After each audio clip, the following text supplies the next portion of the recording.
Hello, guys! Gente, eu tô aqui com o meu roupão quentinho, porque hoje tá um dia bem frio. E aí eu resolvi conversar com vocês sobre algumas dúvidas que surgiram no meu Instagram com relação a o que é namoro à corte e se eu e o Enes temos um namoro à corte, né?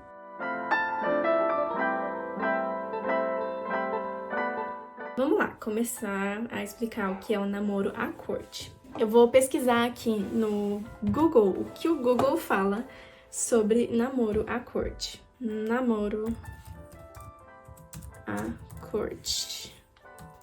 Aqui tá um negócio aqui. O casal Rayane,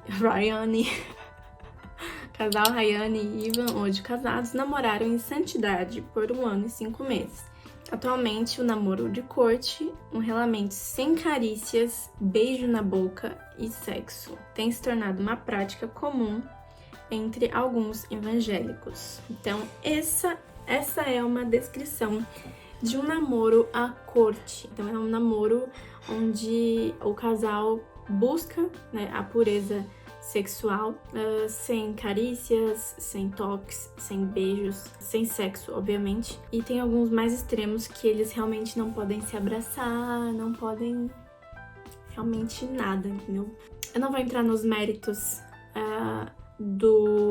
se eu acho que você aí na sua casa deveria fazer ou não, mas eu vou falar por que eu e o Enes não fizemos. Bom, gente, eu sou fã, né? Eu acho lindo, eu acho uma baita coragem, eu acho admirável quem escolhe fazer esse namoro à corte, né? Eu acho que, mas também não necessariamente se não tem o toque, o sexo, o beijo, tem santidade. A santidade primeiro começa aqui, começa com o desejo de agradar a Deus. Enfim, quando eu estava solteira, né, antes de começar a namorar com o Enes, eu pensei muito sobre isso, porque eu já havia beijado. Nem sei se o Enes vai me deixar, né, postar isso. Mas o Enes nunca tinha beijado. Quando eu tava solteira, eu orava pra que Deus, quando eu fosse namorar de novo e casar, pra que ele me desse alguém que de fato priorizasse e tivesse realmente esse intuito de ter um namoro santo. E quando eu conheci o Enes, eu achei muito estranho, né, muito diferente que ele, com um homem de 25 anos, nunca havia beijado ninguém e já havia namorado. Mas isso me fez com que eu admirasse ele ainda mais, né?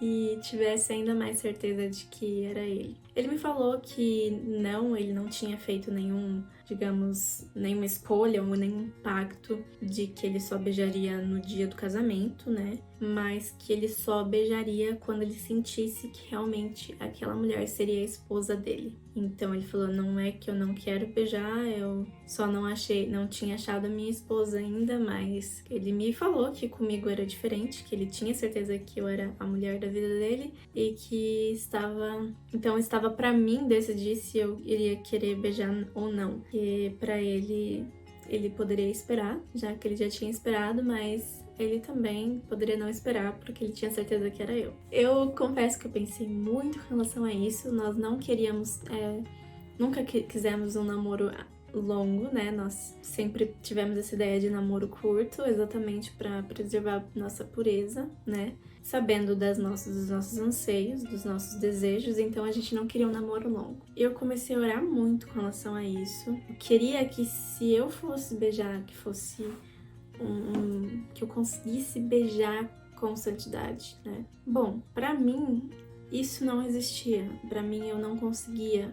Eu não achava que eu conseguiria beijar o meu namorado, beijar o Enes, sem querer avançar o sinal, sem querer dar o próximo passo, enfim, vocês sabem do que eu tô falando, porque como vocês sabem, eu já postei vídeos aqui com relação ao abuso sexual, com relação, enfim, ao meu passado. Eu nunca tinha experimentado esse tipo de santidade, né? Eu nunca nem havia estado com alguém que de fato preservasse ou quisesse preservar a minha santidade.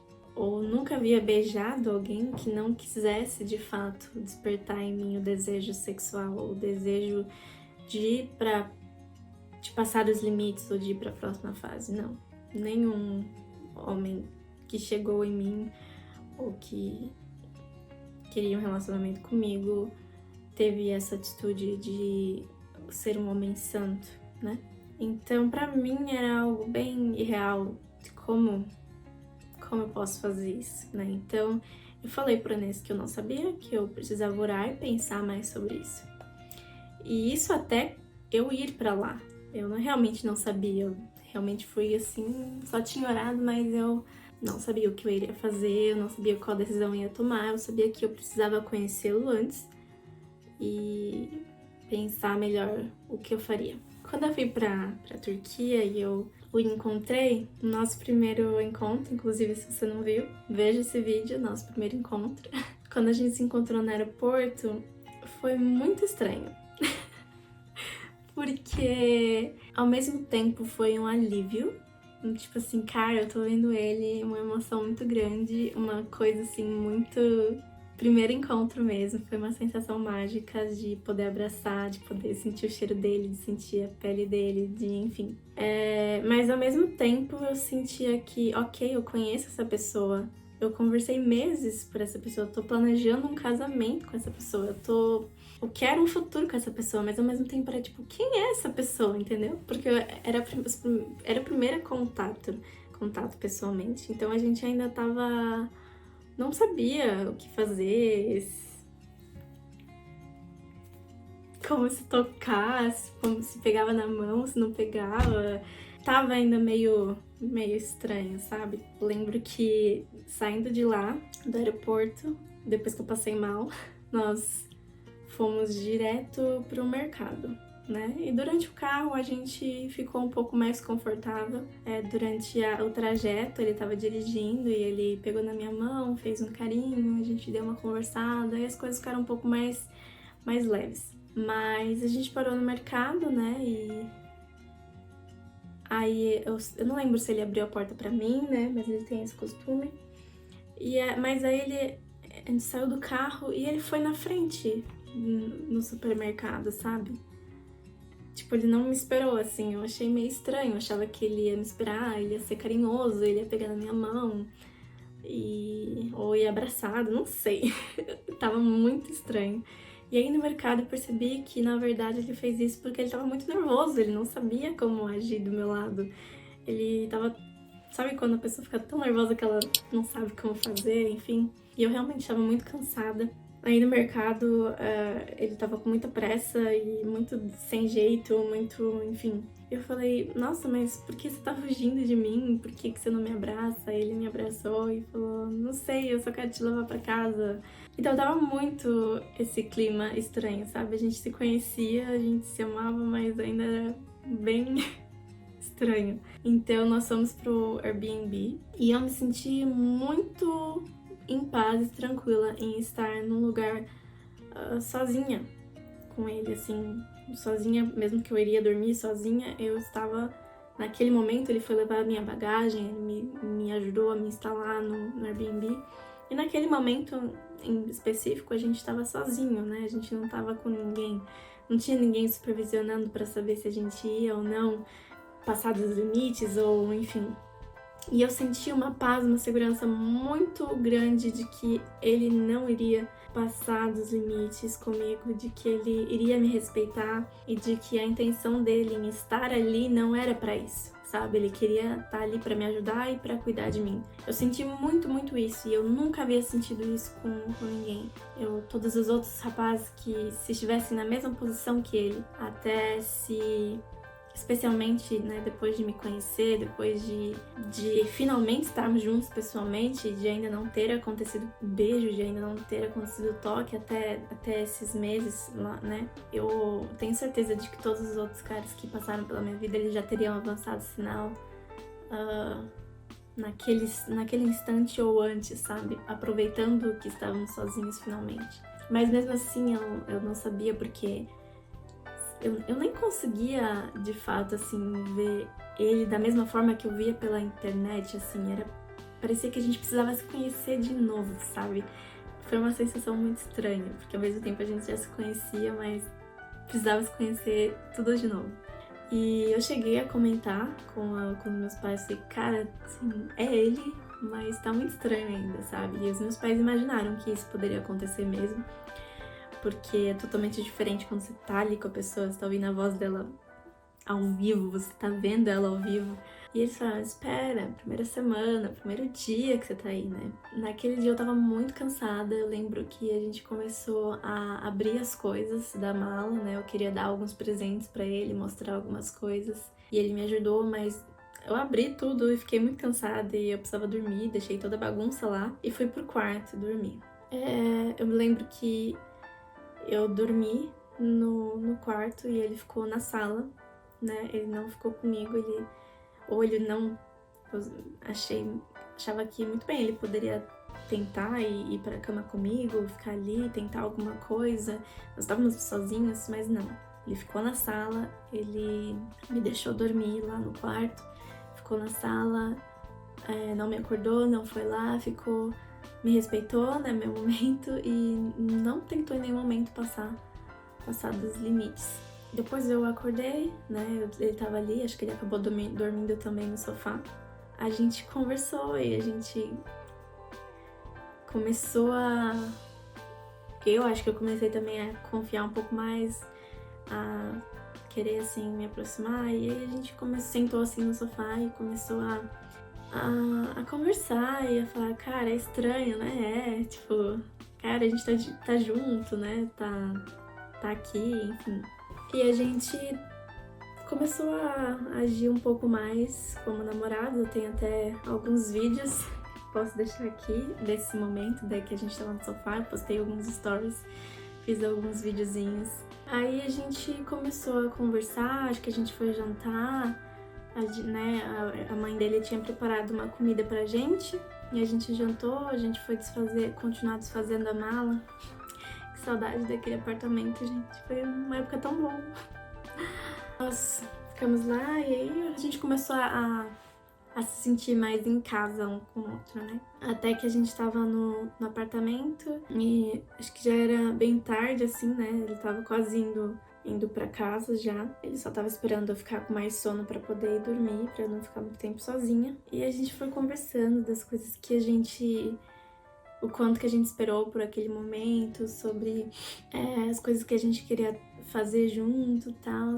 E aí, naquele momento, eu senti que eu poderia, sim, dar esse passo com ele, que a gente saberia os limites, a hora de parar, a gente conseguiria fazer isso em santidade e que, na verdade, seria um bom passo para nós. Por quê? Porque nós estávamos pretendendo casar logo, né? Nós queríamos casar logo e eu acho que, de uma certa forma,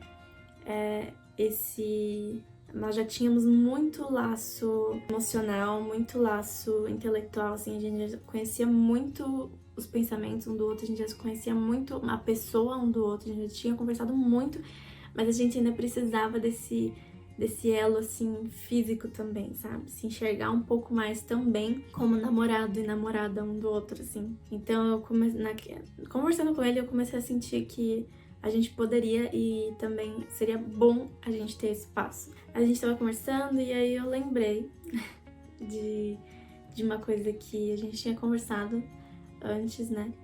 Sobre ele falou que ele tinha o sonho, né, de um dia poder pegar o meu rosto e dar vários beijinhos assim no rosto todo, assim, bem carinhoso, né? E eu lembrei disso e eu falei pra ele isso, né? Eu falei, lembra disso, tal. Eu lembro, tal.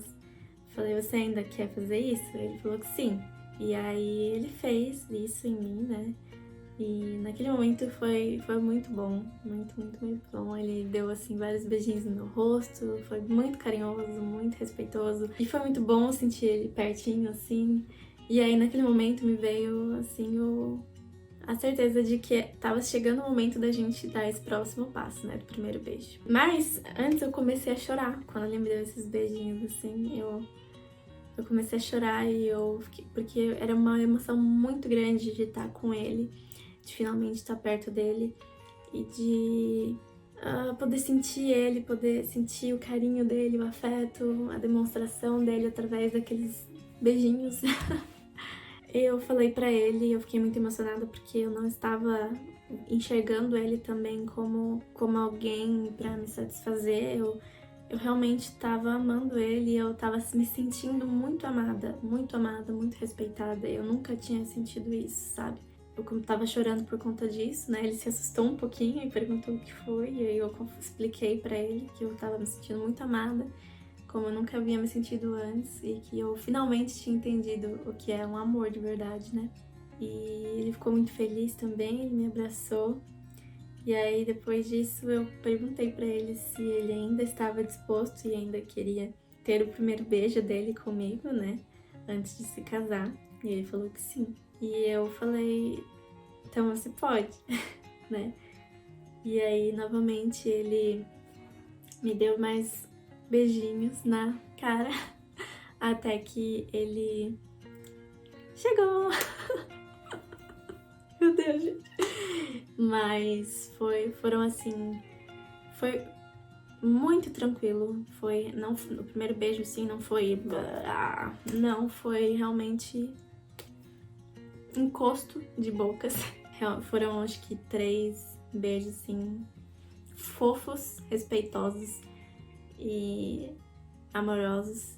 E foi muito bom, foi uma sensação que, assim, deu fechar o olho, uma sensação, uma alegria muito grande no momento. Meu coração, assim, parecia que ia explodir. E quando a gente terminou... Quando a gente parou, né, ele também tava muito feliz e o coração dele também tava muito acelerado e muito feliz. E nós dois, se eu não me engano, ele também tava muito emocionado, né? E eu também chorei mais um pouco e nós agradecemos a Deus por aquele momento, né? Nós oramos assim rapidinho, agradecendo a Deus por aquele momento que a gente tinha vivido. E até hoje, e vai ser para sempre o beijo mais crente que eu dei na minha vida.